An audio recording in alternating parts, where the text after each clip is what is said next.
Praise the lord. ప్రభు అయిన యేసుక్రీస్తు నామములో మీకు శుభములు. ఈ దినం కొరకైన దేవుని వాగ్దానం. నీ దేవుడైన యెహోవా నీకు ఇచ్చుచున్న దేశంలో ఆయన నిన్ను ఆశీర్వదించును. ద్వితీయోపదేశకాండం 28వ అధ్యాయం 8వ వచనం.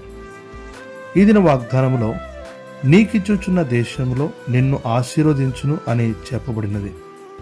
దేవుడు అబ్రహాము అను ఒక వ్యక్తిని కోరుకున్నాడు. అతనిని ఆశీర్వదించుట కొరకు తన దేశమును, బంధువులు, తన తండ్రి ఇంటి వారిని విడిచి రమ్మనగా అతడు సమస్తమును విడిచి ఎక్కడికి వెళ్లాలో తెలియకనే దేవుని మాటను బట్టి బయలుదేరను. కాబట్టి దేవుడు అతనిని గొప్పగా ఆశీర్వదించను. నేడు ఆశీర్వాదము కొరకు ఎంతో ఆతృతతో ఎదురు చూస్తున్నాం.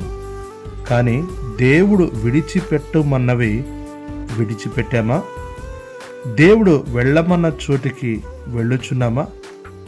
అక్కడ అబ్రహామునకు దేవుడు ఆ దేశం ఇచ్చినట్లు దాని పొడుగు వెడల్పు అతడు నడవవలసి వచ్చెను.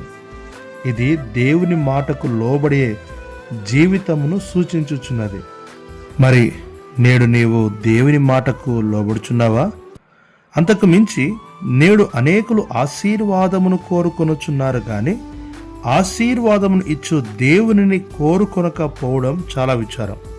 కనుక వాక్యం ఇచ్చిన ప్రియులారా, నీవు ఆశీర్వదించబడినట్లు మొదట ప్రభువైనటువంటి దేవుని నీవు కోరుకొనుము. ఆ దేవుడు నీతో చెప్పినట్లుగా జీవించుము. ప్రభు నిన్ను దీవించునుగాక. ఆమేన్.